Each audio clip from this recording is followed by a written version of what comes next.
Selamat datang di SMA Negeri 1 Ledo. Salam sehat, sukacita, dan sukses selalu. Perkenalkan, saya Hermanus Jo, mahasiswa PPG dalam jabatan gelombang 2 tahun 2023. NIM 23208080 dari LPTK Universitas Sekolah Tinggi Pastoral Kateketik Santo Fransiskus Assisi Semarang. Hari ini Jumat 1 Desember 2023, saya akan melaksanakan kegiatan praktek pembelajaran pendidikan agama Katolik dan budi pekerti kelas 11 IPA 2 semester 1 dengan materi peran hierarki dalam gereja Katolik. Baiklah, untuk lebih jelasnya, berikut ini adalah video praktek pembelajaran UKIN yang telah saya laksanakan. Mohon masukan dan saran agar kedepannya kegiatan pembelajaran saya bisa menjadi lebih baik lagi. Selamat menyaksikan.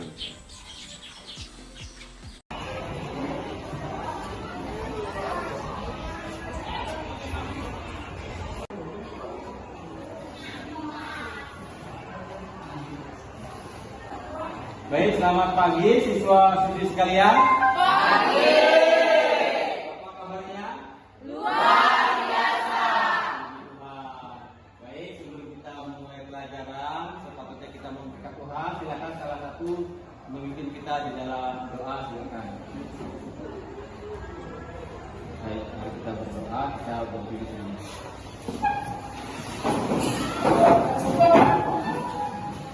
Baiklah, sesuai kita pembelajaran kita pada hari ini, kita awali dengan doa. Marilah kita angkat tangan Tuhan kita Yesus Kristus dalam nama Bapa dan Roh Kudus. Amin. Allah Bapa yang Maha Esa dan Tuhan surga, kami kembali mengucapkan syukur atas berkat penyertaan di hari ini. Biarlah Engkau melindungi dan menyertai kami selalu. Ya Tuhan Yesus, ya Bunda Maria, kita alihkan akan memperbaiki pembelajaran kami. Semoga kita kami dapat berjalan dengan baik dan lancar. Kiranya Engkau hadir ke sini untuk menyertai dan melindungi kami. Semoga apa yang disampaikan oleh Bapak dan Guru kami bisa kami angkati dengan baik dan benar. Hanya ini yang dapat kami sampaikan dari Kristus Tuhan dan perantara kami. Amin. Baik, silakan duduk. Terima kasih sudah memimpin doa. Baik, Pak Jo akan mengabsen terlebih dahulu ya. Tangannya. Aidil Edric Selvira. Hadir, Pak. Kemudian Bill yang Naditin. Hadir, Pak. Lanjut ke Christian Lili Sapata. Ya, Pak. Dian Panamuan. Ya, Pak. Lanjut Penny Oktapani. Ivo Rika. Hadir, Pak. Yesus Ayo Inzaghi. Ya, Pak. Mary Desti. Hadir, Pak. Baik. Terima kasih. Apakah hadir semua? Hadir. Yang sangat disiplin ya. Terima kasih atas kedisiplinan-nya. Mari kita lanjut dengan materi. Baik. Sekarang sebelum masuk materi, kita akan melihat terlebih dahulu tujuan dari pelajaran kita pada hari ini. Ya, silakan Anda lihat. Baik, siswa-siswi sekalian, hari ini tema pelajaran kita adalah peran hierarki dalam gereja Katolik. Oke, adapun tujuan dari pelajaran kita pada hari ini adalah agar kalian sebagai peserta didik nanti bisa memahami siapa dan apa peran serta tugas dari hierarki di dalam gereja. Dan yang kedua adalah nanti kalian bisa memiliki rasa syukur atas keberadaan kaum hierarki. Baik. Sebelum lanjut pada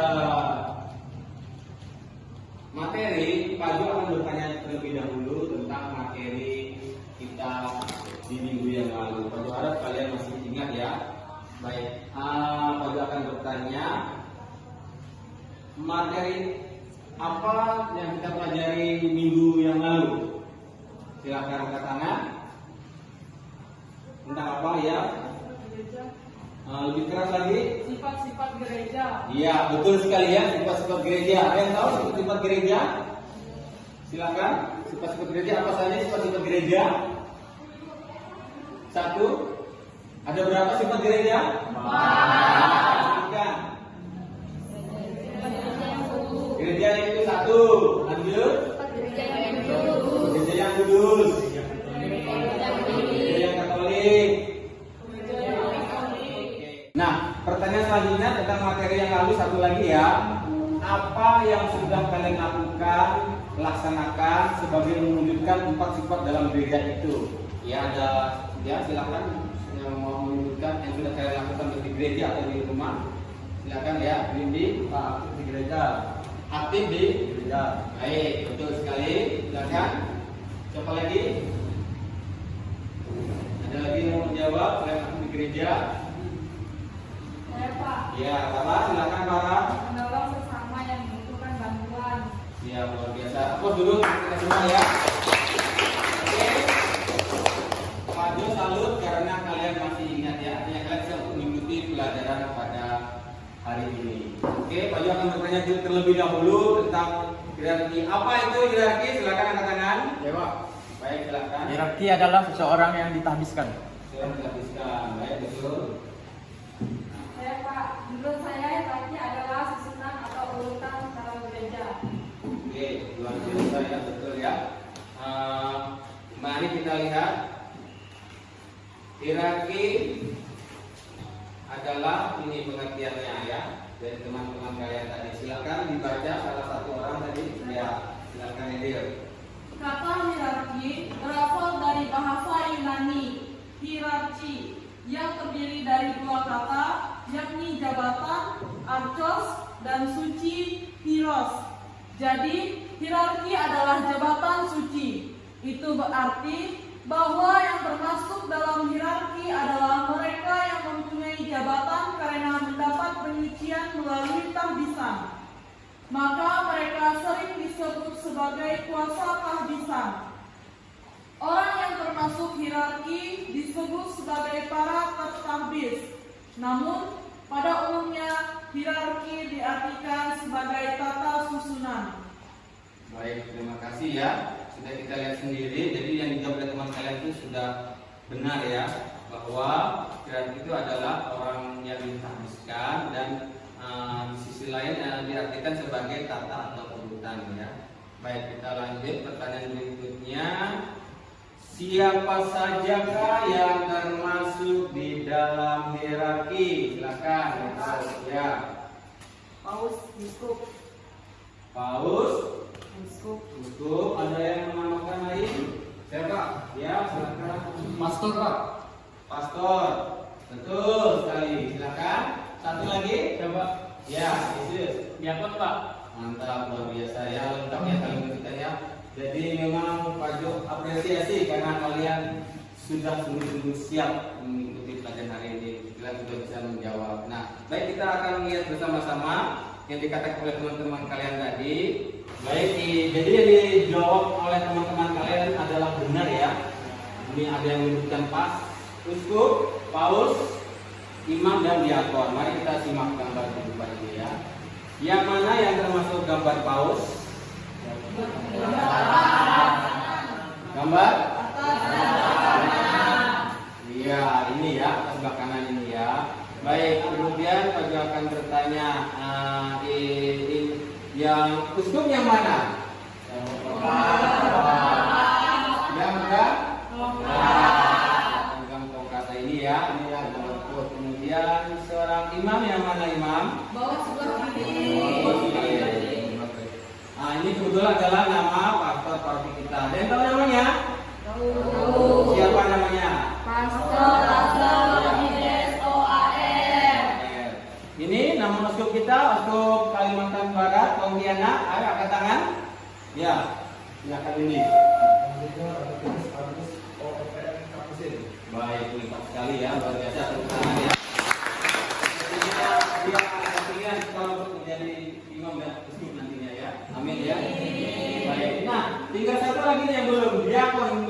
diakon ini? Silakan. Kanan, bawah. Baik, yang ini ya. Baik, terima kasih. Kalian sudah bisa menjawab dengan baik dan benar pertanyaannya. Baik, selanjutnya siswa-siswi sekalian, kita akan bersama-sama menyaksikan. Pak Jo akan menghantarkan kalian sebelum masuk ke dalam pokok masalah. Kita akan melihat asal usul dari hierarki ya. Asal usul hierarki seperti apa terbentuk sejarahnya. Kok tiba-tiba muncul ada paus, pasti ada sejarahnya. Maka silakan kalian simak video ini untuk menghantar kita pada topik masalah. Baik, kita simak bersama-sama ya. Murid Yesus yaitu Simon Petrus. Sebelum kita mulai, jangan lupa di subscribe dulu ya. Petrus adalah murid Tuhan Yesus yang paling banyak disebutkan di Alkitab dan menjadi pemimpin dan juru bicara tidak resmi dari murid-muridnya yang lain. Nama asli Petrus adalah Simeon, nama Arab yang berasal dari kata Simon yang artinya mendengar. Dalam bahasa Yunani, Simeon adalah Simon. Petrus diperkirakan lahir pada tahun 1 sesudah Masehi. Petrus berprofesi sebagai nelayan sebelum ia mengikuti Yesus. Nelayan pada zaman itu adalah pekerjaan yang kasar. Kepribadian nelayan waktu itu adalah murid Yohanes Pembaptis sebelum pertama kali diperkenalkan oleh Andreas saudaranya kepada Tuhan Yesus. Kemudian ia dipanggil menjadi murid ketika ia sedang menjala ikan. Tuhan Yesus memberi Petrus nama baru yaitu Kefa atau Kefas dari bahasa Arab yang dalam bahasa Yunani pusat kekaisaran Romawi. Dan tradisi mengatakan bahwa di kota Roma lah ia meninggal bersama Paulus pada masa penganiayaan Kaisar Nero. Petrus meninggal dunia dengan cara disalibkan secara terbalik dengan kepala di bawah. Satu-satunya kisah yang dimiliki tentang kemartiran Petrus berasal dari penulis Kristen awal, Hegesippus. Kisahnya mencakup penampakan Yesus yang ajaib. Ketika Petrus sudah tua, Nero merencanakan untuk menghukum mati Petrus. Ketika murid-murid mendengarnya, mereka memohon kepada Petrus untuk melarikan diri dari kota itu, yang diyakini adalah Roma. Namun, ketika ia sampai di pintu gerbang kota, ia teringat apa yang dikatakan Yesus yang dicatat Yohanes dalam kitab tulisannya di Yohanes 21 ayat 18 sampai 19. Jadi, Petrus pun kembali ke kota. Setelah ditangkap dan dibawa ke tempat kematiran, menurut Saint Jerome, ia meminta agar disalibkan dengan posisi terbalik karena ia memandang dirinya tidak layak untuk disalibkan dalam posisi yang sama dengan Tuhannya. Baik, setelah kita menyaksikan video tentang bagaimana Yesus memilih seorang pemimpin dari salah satu 12 murid, lumayan ya kita sudah mendengarnya. Kalau kalian menyaksikannya dengan sungguh-sungguh, seperti merasa akan tanya ya. Yang pertama, ayat mana yang berkesan atau menarik menurut Anda? Silakan.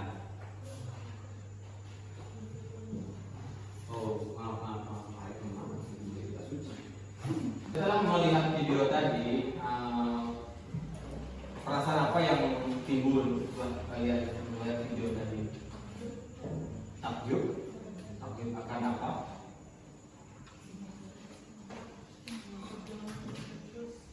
Lebih keras lagi. Perjuangan Petrus dan dipilih Tuhan untuk menjadi penggantinya. Takjub melihat perjuangan Petrus ya menjadi seorang gembala. Baik, terima kasih. Ada lagi yang lain? Perasaan apa yang kalian rasakan? Sedih. Ada yang jawab sedih tadi siapa? Ayah, kenapa sedih Pak? Silakan. Iya, itu yang sama Pak juga itu yang bertanya merinding tadi ya, yang ini sekarang merinding lagi. Ternyata seperti itu perjuangan. Nah, ada yang tahu kenapa Petrus kok bisa terbalik? Apakah karena kaisar atau karena apa? Ada yang bisa menjelaskan? Karena Petrus tidak bersamakan dengan Tuhan. Iya, saking apa ya? Saking cintanya begitu ya, tidak mau disamakan ya. Dia mau merendah di hadapan Yesus ya, biar saya dibalik apa salib ya, salibnya saya mati salib terbalik. Ternyata permintaan si Petrus sendiri ya. Oke. Baik, kira-kira pesan yang mau disampaikan apa di situ dari video itu pesannya? Pesan Yesus, katakanlah domba-dombaku. Iya, pesan Yesus kepada kepada Petrus, yaitu supaya galakan domba-dombaku. Baik, nah setelah kalian hantar kepada cerita tentang asal usul sejarah hierarki, maka sekarang kita akan melihat dasarnya, ya. Dasarnya yaitu dari kitab suci. Kitab suci, mari kita simak terlebih dahulu. Kitab sucinya yaitu kalian lihat di buku siswa itu, ya, ada, ya. Ya. Silakan Anda baca bergantian. Ya, mulai dari siapa yang bersedia dipersilakan. Yohanes bab 21 ayat 15 sampai 19. Gembalakanlah domba-dombaku. Sesudah sarapan, Yesus berkata kepada Simon Petrus, "Simon, anak Yohanes, apakah engkau mengasihi aku lebih daripada mereka ini?" Jawab Petrus kepadanya, "Benar Tuhan, Engkau tahu bahwa aku mengasihi Engkau." Kata Yesus kepadanya, "Gembalakanlah domba-dombaku." Kata Yesus pula kepadanya untuk kedua kalinya, "Simon, anak Yohanes, apakah engkau mengasihi aku?" Jawab Petrus kepadanya, "Benar Tuhan, Engkau tahu bahwa aku mengasihi Engkau." Kata Yesus kepadanya, "Gembalakanlah domba-dombaku." Kata Yesus kepadanya untuk ketiga kalinya, "Simon anak Yohanes, apakah engkau mengasihi aku?" Maka sedih hati Petrus karena Yesus berkata untuk ketiga kalinya, "Apakah engkau mengasihi aku?" Dan ia berkata kepadanya, "Tuhan, Engkau tahu segala sesuatu. Engkau tahu bahwa aku mengasihi Engkau." Kata Yesus kepadanya, "Gembalakanlah domba-dombaku. Aku berkata kepadamu, sesungguhnya ketika engkau masih muda, engkau mengikat pinggangmu sendiri, dan engkau berjalan kemana saja kau kehendaki. Tetapi jika engkau sudah menjadi tua, engkau akan mengulurkan tanganmu, dan orang lain akan mengikat engkau, dan membawa engkau ke tempat yang tidak kau kehendaki." Dan hal ini dikatakannya untuk menyatakan bagaimana Petrus akan mati dan memuliakan Allah. Sesudah mengatakan demikian, ia berkata kepada Petrus, "Ikutlah aku."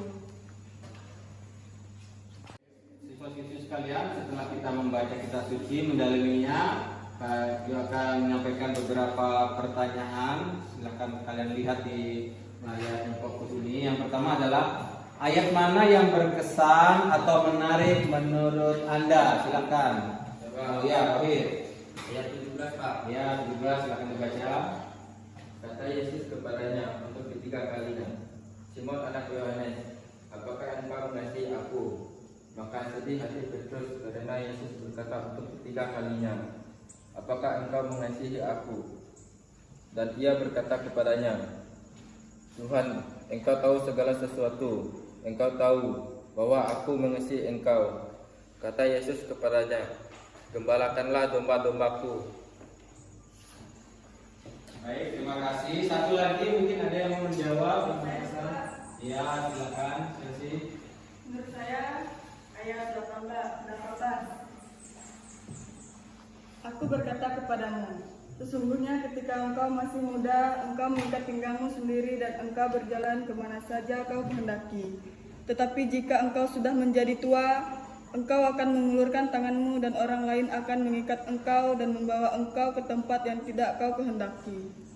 Baik, terima kasih ya yang menyampaikan alasannya mengapa berkesan dan menarik ya. Selanjutnya pertanyaan nomor 2, pesan apa yang mau disampaikan Yesus kepada Petrus pesannya? Silakan. Pesan Yesus kepada Petrus adalah, "Gembalakanlah domba-dombaku." Ya, suruh mengembalakan domba-dombaku.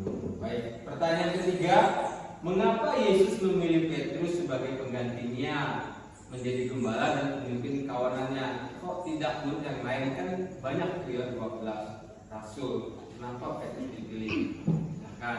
Ya Pak, Ya, betul. karena Petrus sangat mengasihi Tuhan. Karena Petrus sangat mengasihi Tuhan. Ada jawaban yang lain? Ya Pak, Ya. karena Petrus mau berubah atau bertobat Pak.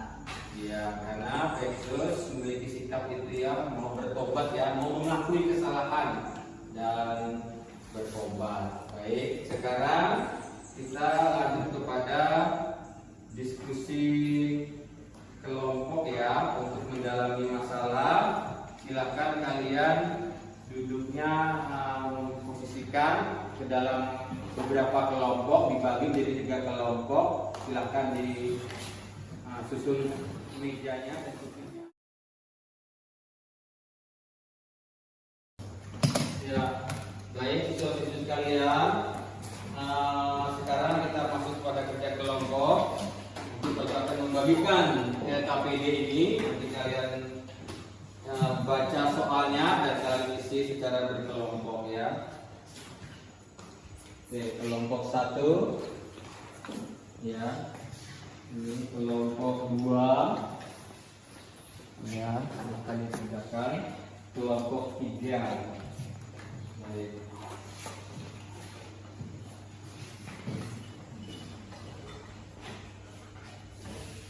Maju harapkan dalam diskusi kelompok ini kalian nanti bisa bekerjasama dengan baik, tidak kerja sendiri-sendiri ya. Semuanya bisa mencatat masing-masing di bukunya.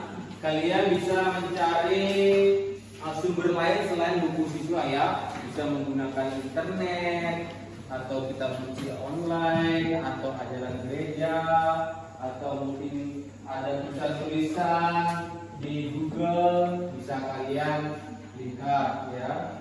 Menurut faktor, menurut sistem dan lain-lain bisa kalian cari. Ya, iya silakan ya. Ya diisi. Baik, kita cari.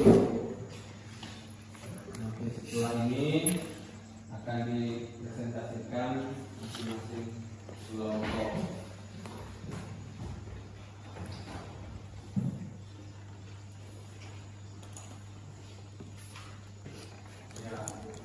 Silakan semuanya aktif ya. Iya Pak. Ya, menulis aktif. Ya. Wajib akan memantau untuk temannya mencari sumber-sumber lain juga bisa dapat diskusikan.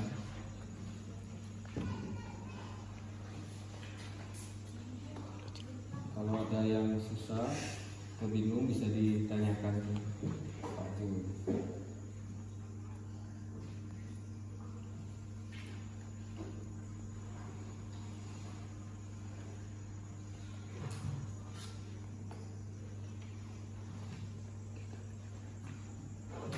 Rohit, aman, mantap.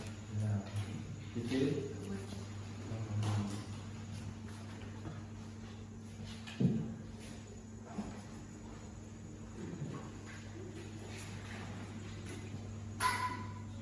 Wah, sepertinya ini sudah mau hampir selesai ini. Luar biasa ini kompak ini nampaknya ya. Semuanya sudah standar program. Oke, semangat ya. Kalau ada yang bisa ditanyakan Pak Jo. Semangat ya.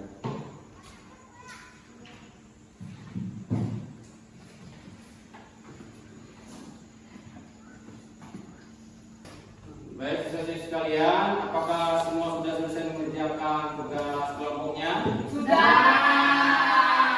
Baik, berikutnya kita akan melihat teman-teman kalian perwakilan dari kelompok untuk maju ke depan yang sudah selesai.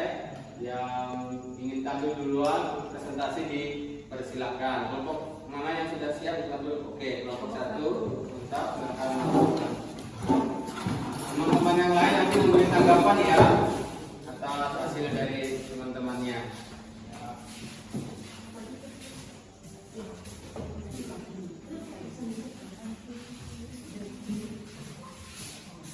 Selamat pagi teman-teman semua.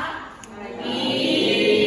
Baiklah, kami dari kelompok 1 akan mempresentasikan hasil tugas kami. Saya akan memperkenalkan terlebih dahulu diri saya dan teman-teman saya. Perkenalkan, nama saya Aidel, saya Farah, saya Novianti, saya Medi Desi. Baiklah, saya akan membacakan dulu pertanyaan dari kelompok kami.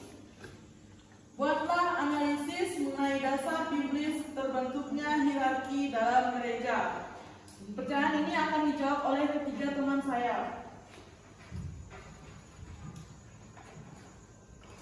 Jawabannya, Yesus memilih Petrus menjadi gembala dan pemimpin kawannya.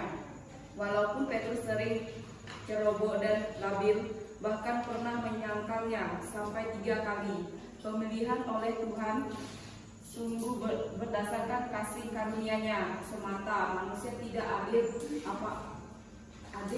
apa-apa untuk itu. Jawaban kedua menurut kami yaitu yang dituntut oleh Allah dari Petrus dan semua penggantinya hanyalah kasih. Kasih dapat menghapus banyak dosa, menciptakan berpikir seorang pemimpin yang tahu kelemahannya akan bersifat penuh pengertian dalam kepemimpinan orang lain. Petrus akan banyak belajar dari kelemahannya. Yang penting adalah cinta kepada Tuhan tidak diragukan. Jawaban yang ketiga, sekalipun Petrus sebagai gembala atau siapapun juga yang menjadi gembala, Yesus selalu menyebut domba-domba itu sebagai domba-dombaku. Kawanan domba itu tidak menjadi milik sang gembala, manusia. Tidak seorang pun dapat menggantikan Yesus. Baiklah, itulah jawaban dari menurut kelompok kami. Baiklah, kami akan membuka sesi pertanyaan. Jika ingin bertanya, kami persilahkan. Saya ingin bertanya, saya Pengel Satani dari kelompok 3 ingin bertanya mengapa Yesus memilih Petrus untuk mengembalakan domba-dombanya. Baiklah, saya akan menjawab pertanyaan dari kelompok 3. Yang pertama, Yesus memilih Petrus menjadi gembalanya karena Petrus mau merubah diri menjadi lebih baik. Dia mau bertobat, dan yang terakhir, dia sangat mengasihi Yesus. Jadi itulah Yesus mempercayai dia dan memilih dia sebagai penggembalanya. Bagaimana? Terima kasih. Ada lagi? Ya. Baiklah, jika tidak ada, kami akan menutup presentasi ini. Kami ucapkan terima kasih kepada teman-teman semua yang sudah mendengarkan presentasi dari kelompok kami.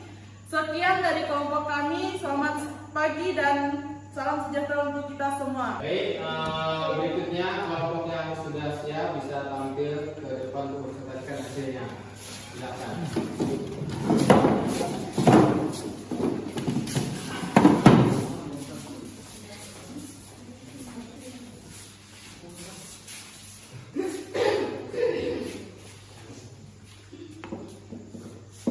Selamat pagi semuanya. Pagi. Kami dari kelompok 2 akan mendiskusikan hasil kerja kelompok kami. Di sini saya akan mengatakan nama saya Christian Mini Sabata. Nama saya Eko Richard. Saya Kristus Bagus. Saya Satu Mesedel. Saya Otaria Anggi. Saya Yesus Harilin Gagi.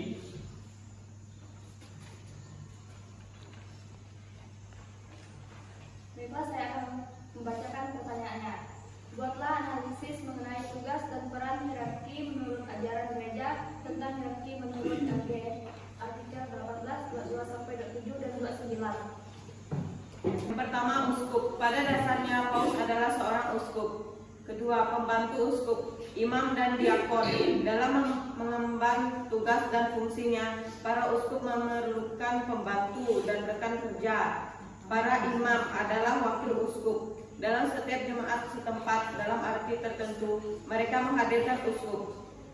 Diakon, pelayan, ditumpangi tangan bukan untuk imamat tetapi untuk pelayan. Ya, hasil presentasi dari kami. Di sini akan kami buka sesi pertanyaan.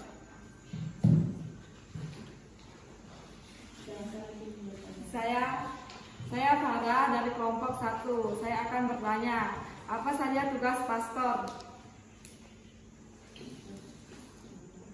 Baiklah, saya akan menjawab pertanyaan dari Farah. Tugas pastor adalah untuk melayani masyarakat dan memimpin sakramen-sakramen. Apakah sudah jelas? Sudah jelas. Sekian presentasi dari kelompok kami. Kami ucapkan terima kasih.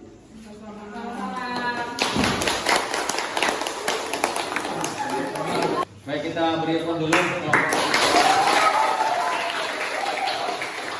Baik, siswa-siswi sekalian, Pak Jo akan memberi kesimpulan sedikit mengenai hasil presentasi kalian, yaitu tentang PAUD dulu. Mari kita lihat di untuk kehidupan Anda ini. Ya, paus adalah, silakan dibaca salah satu dari kalian dengan keras. Itu adalah bagian dari paus. Ya, silakan. Paus adalah pemimpin para uskup. Kristus mengangkat Petrus menjadi ketua para rasul lainnya untuk mengembalakan umatnya. Paus pengganti Petrus adalah pemimpin para uskup.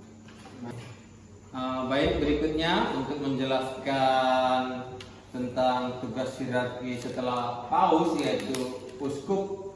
Silakan salah satu siswa bisa membacakan teks di depan ini. Silakan. Siapa? Ya, silakan. Uskup adalah sebuah jabatan suci yang diberikan kepada seseorang yang telah menerima sakramen tahbisan tingkat ketiga. Diakon, imam, uskup. Tugas pokok uskup di tempatnya sendiri dan paus bagi seluruh gereja adalah pemersatu. Tugas hierarki yang pertama dan utama adalah memersatukan dan mempertemukan umat. Tugas itu boleh disebut tugas kepemimpinan, dan para uskup dalam arti sesungguhnya disebut pembesar umat yang mereka bimbing. LG 27. Baik, siswa-siswi sekalian, Pak Jo akan menunjukkan secara keseluruhan dari awal. Pak Jo amati dari pembukaan, kegiatan inti sampai penutup. Bisa kita simpulkan bahwa kalian cukup bagus karena aktif untuk menjawab pertanyaan-pertanyaan dari Pak Jo, kemudian pertanyaan dari teman dalam mengerjakan tugas-tugas, dalam bertanya, dan dalam mencari sumber-sumber yang lain. Itu artinya keseluruhan pelajaran ini dapat berjalan dengan baik, di mana kalian sudah mulai mendapat gambaran bagaimana paus itu bisa ada dan sampai sekarang bisa menjadi pemimpin kita nomor satu. Asal usulnya kalian sudah tahu, dan kemudian apa saja termasuk hierarki tadi yang ada 4 ya, yaitu mulai dari paus, uskup, kemudian imam, dan yang tingkat rendah yaitu hierarki. Nah, untuk itu siswa-siswi sekalian, Pak Jo akan memberikan tugas untuk minggu depan ya, yaitu yang pertama, kalian nanti membaca buku kitab suci dan juga materi yang akan Pak Jo kirim lewat WA ya. Nanti kalian buka, kalian baca. Nanti minggu depan Pak Jo akan bertanya, yaitu kita akan lanjut ke tema tentang kaum awam. Baik, nah untuk tugas itu nanti kita akan lihat bersama-sama minggu depan. Nah, untuk itu sekarang saatnya kita menutup kegiatan kita. Mari kita bersama-sama menutupnya dengan berdoa kembali.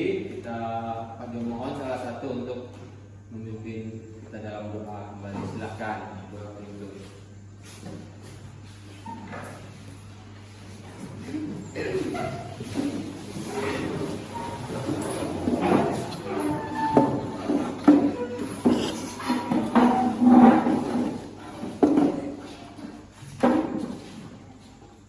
Marilah kita berdoa dalam nama Allah Bapa yang bertahta dalam kerajaan surga. Kami tak henti-hentinya mengucapkan syukur atas berkat dan penyertaan-Mu di hari ini, karena dari awal pembelajaran tadi sampai selesainya Engkau masih melindungi dan menyertai kami selalu. Ya Tuhan Yesus yang Bunda Maria, setelah kami akan pulang, kiranya Engkau selalu menyertai dan melindungi kami dalam perjalanan. Semoga kami dapat sampai ke tujuan kami dalam keadaan sehat walafiat tanpa kekurangan apapun. Hanya ini yang dapat hamba-Mu sampaikan demi Kristus Tuhan antara kami. Amin. Tentu saja selamat